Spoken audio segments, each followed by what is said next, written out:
Hello friends, skill विद्या study पर आप सभी का स्वागत है। आज इम्पोर्टेंट टॉपिक है सीटेट से, पेड़ पौधे से। इम्पोर्टेंट टॉपिक है, हमेशा आपके एग्जाम में पूछा जाता है। नेफेंथिस हो गया, बरगद, रेगिस्तान और तुलसी के वृक्ष से हमेशा आपके एग्जाम में प्रश्न आते हैं। तो सभी टॉपिक को यहाँ पर देखेंगे जो सीटेट के लिए इम्पोर्टेंट है और हमेशा सीटेट में आपके आते हैं। तो आगामी नोटिफिकेशन के लिए मेरे चैनल को सब्सक्राइब करके बेल आइकन को प्रेस करना ना भूलें। तो सबसे पहले है, स्टार्ट कर लेते हैं। यहाँ पर सबसे पहले है नेफेंथिस। देखिए, नेफेंथिस पौधे से हमेशा आपके एग्जाम में क्वेश्चंस आता है, इंपॉर्टेंट टॉपिक है और एग्जाम में हर बार यहाँ से आपको प्रश्न देखने के लिए मिलेंगे। देखिए, नेफेंथिस पौधा है, ये याद रखिएगा, ये एक कीटहारी पौधा है। यह इंडोनेशिया में पाया जाता है। अगर भारत की बात करें तो भारत के मेघालय में पाया जाता है।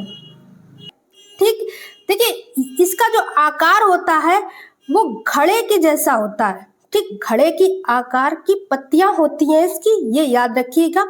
और नाइट्रोजन की कमी पूरी करने के लिए यह खाता है किसको? कीट मकोड़ों को। क्यों खाता है? अगर पूछा जाता है कि मिट्टी से इसको पोषण तत्व नहीं मिल पाते, जिससे कमी की वजह से, नाइट्रोजन की कमी से ये फूलों को खाता है, आपके एग्जाम में आता है। एक आपका आता है घटपर्णी पौधा। तो नेपेंथिस ही पौधे को कहते हैं घटपर्णी पौधा। अगर आपके एग्जाम में घटपर्णी और नेपेंथिस दोनों आ जाता है तो सेम है। ये भारत के मेघालय में पाया जाता है और इंडोनेशिया में पाया जाता है और ये कीटहारी पौधा होता है। ये नाइट्रोजन की कमी को पूरा करने के लिए कीट मकोड़ों को खाता है। याद रखिएगा, इंपॉर्टेंट पॉइंट है। ठीक है, चलिए अगला है रेगिस्तान ओक पेड़। देखिए, रेगिस्तान ओक के बारे में जान लीजिए कि रेगिस्तान की ओक 10 फीट लंबा होता है। इसकी जड़ें जो होती हैं वो 300 फीट गहरी और पत्तियां इसमें क्या होती? कम होती।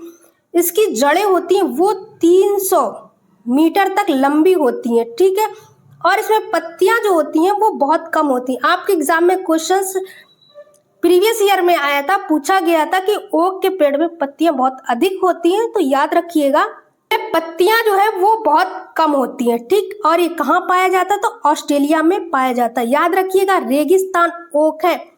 रेगिस्तान ओक की बात करें तो ऑस्ट्रेलिया में पाया जाता है, ना कि राजस्थान में। याद रखिएगा, ठीक है। रेगिस्तान ओक के तने में पानी जो होता है वो इकट्ठा हो जाता है। यहाँ पर इसके तने में जो होता है ना, वो पानी इकट्ठा हो जाता है। इसके बाद वहां के लोग जो होते हैं, जब अकाल होता है, पानी की आवश्यकता होती है, तो इसमें एक पतला सा पाइप डालकर पानी को वहां से निकाल लेते हैं। ठीक है, याद रखिएगा कि अगर आवश्यकता पड़ने पर रेगिस्तान का जो ओक का पेड़ है ऑस्ट्रेलिया में पाया जाता है, तो वहां के लोग आवश्यकता पड़ने पर इस पर पाइप डालकर इससे पानी निकाल लेते हैं। इंपॉर्टेंट है, याद रखिएगा।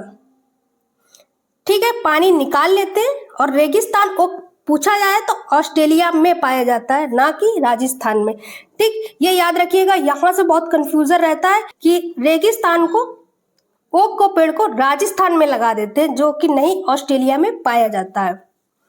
इंपॉर्टेंट है। चलिए अगला है खेजड़ी का वृक्ष। देखिए, खेजड़ी का वृक्ष जो है वो राजस्थान में पाया जाता है। ठीक, खेजड़ी का वृक्ष अगर पूछा जाए तो राजस्थान में, अगर रेगिस्तान ओक पूछा जाए तो पाया जाता है ऑस्ट्रेलिया में। खेजड़ी के वृक्ष की जो छाल है वो दवा के हेतु प्रयोग की जाती है। इसकी छाल है वो दवा के लिए प्रयोग की जाती। इसकी लकड़ी में कीड़ा नहीं लगता है।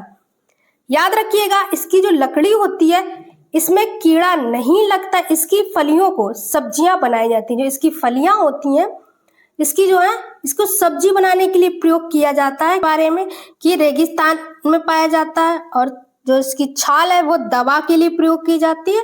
और याद रखिएगा, इसमें कीड़ा नहीं लगता है। ठीक, और इसकी जो फलियां है वो सब्जी बनाने के लिए प्रयोग की जाती है। इंपॉर्टेंट फैक्ट है और इन फैक्ट को याद रखिएगा। खेजड़ी वृक्ष हो गए आपके, और जो मैंने अभी आगे आपको पढ़ाए जितने भी वृक्ष, वो सारे इंपॉर्टेंट वृक्ष हैं और हमेशा आपके वृक्ष हैं जो एग्जाम में आते हैं। तो याद रखिएगा इन वृक्षों को। चलिए अगला है बरगद का पेड़। देखिए, बरगद का पेड़ क्या है कि बरगद का पेड़ सबसे पुराने वृक्षों में से एक है। ठीक, याद रखिएगा, बरगद से सहारा देने वाली इनमें जड़ें जो होती हैं वो निकलती हैं। ठीक, इनमें जड़ें जो होती हैं वो लटकती हैं, इनको सहारा देती हैं। ठीक है, बरगद के वृक्ष जो है वो सैकड़ों वर्ष तक जीवित रहते, इनकी जीवन काल है वो सैकड़ों वर्ष तक होती। अगर आपके एग्जाम में बरगद से प्रश्न आता है तो याद रखिएगा 3 फैक्ट।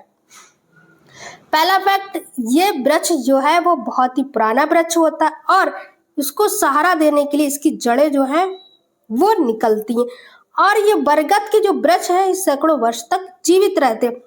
ठीक है, इंपॉर्टेंट फैक्ट है और इन फैक्टों को हमेशा याद रखिएगा। चलिए अगला है मधुबनी चित्रकला। देखिए मधुबनी जो चित्रकला है ये बिहार के लिए प्रसिद्ध है, बिहार की एक प्रसिद्ध चित्रकला है। ठीक है, याद रखिएगा कि इम्पोर्टेंट है, हमेशा आपके एग्जाम में आता है तो याद रखिएगा मधुबनी बिहार चित्रकला है, प्रसिद्ध चित्रकला है।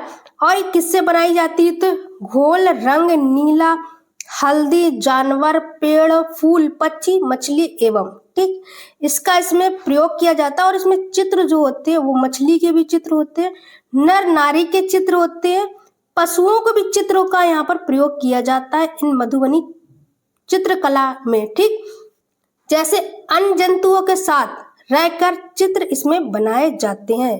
ठीक, अन्य चित्र भी इसमें बनाए जाते हैं और प्रसिद्ध है बिहार की मधुबनी। अगर आपसे पूछा जाता तो आपको रिलेट करना है हमेशा बिहार से, क्योंकि बिहार की प्रसिद्ध चित्रकला है। ठीक है, याद रखिएगा। चलिए अगला है सिनकोना का पेड़। देखिए सिनकोना के पेड़ से आपके एग्जाम में क्वेश्चंस कैसे आते हैं तो कुछ फैक्ट को समझ लेते हैं। देखिए सिनकोना का पेड़ होता है वो सदाबहार पेड़ होता है। देखिए ये क्या है, दक्षिण अमेरिका का मूल निवासी है। ठीक है, दक्षिण अमेरिका में या तो कहेंगे पाया जाता है। ठीक, जो इम्पोर्टेंट फैक्ट है वो है कि सिनकोना में छाल में कुनैन नामक एक रसायन जो है वो पाया जाता है। ठीक, जिसका उपयोग मलेरिया के इलाज में किया जाता है। ये इम्पोर्टेंट फैक्ट है। अगर आपसे पूछा जाए कि कौन सा ऐसा वृक्ष है जो मलेरिया के इलाज के लिए प्रयोग किया जाता है तो वो सिनकोना का पेड़ है। तो ये इम्पोर्टेंट फैक्ट है, यहाँ से आप याद रखिएगा कि सिनकोना का जो पेड़ होता है वो मलेरिया के लिए प्रयोग किया जाता है। आप एग्जाम में हमेशा प्रश्न आता है, इम्पोर्टेंट फैक्ट है, इस फैक्ट को आप हमेशा याद रखिएगा, सिनकोना का पेड़ मलेरिया से रिलेट करके। ठीक है, चलिए अगला है तुलसी का पौधा। देखिए आपके तुलसी के पौधे से क्वेश्चंस ऐसे आते कि कौन सा ऐसा पौधा है जो एंटीबायोटिक का काम करता है या औषधि के रूप में प्रयोग होता है, तो वो तुलसी का पौधा होता है। ठीक, कुछ फैक्ट है वो जान लेके। ठीक, तुलसी के एंटीऑक्सीडेंट और सूजन रोधी गुण होते हैं और सर्दी, खांसी और श्वसन में इसका उपयोग या संक्रमण जब फैलता है तो इसका उपयोग किया जाता है। ऐसे बीमारियों का इसका इलाज होता है। और तुलसी जो होता है वो द्विपत्रिक पौधा है और शाकी औषधि पौधा है। ठीक, याद रखिएगा शाकी पौधा होता है। ये झाड़ी के रूप में उगता है और 1 से 3 फुट ये कैसा होता है, ऊंचा होता है। याद रखिएगा 1 से 3-4 फुट ये ऊंचा होता है और सभी के घरों में तुलसी के पौधे होते हैं, इसकी पूजा की जाती है, इसको बहुत ही पवित्र माना जाता है। ठीक, याद रखिएगा, ये भी इम्पोर्टेंट है। चलिए अब कुछ विशेषताओं को जान लेते हैं जो आपके एग्जाम में आती हैं। देखिए सबसे पहले पत्तियों में हरा रंग क्यों होता है, तो क्लोरोफिल के कारण होता है। याद रखिएगा क्लोरोफिल के कारण ही जो पत्तियां होती हैं वो हरी दिखती है। देखिए पौधों को पानी देने से मुरझाई पत्तियों को हरी हो जाती है क्योंकि उनसे प्रकाश संश्लेषण से भोजन बनता है। अगर हम बात करें पानी जब पौधों को दिया जाता है तो उसमें क्रिया होती है संश्लेषण की, जिनसे वो भोजन बनता है और मुरझाई पत्तियां फिर से हरी हो जाती हैं।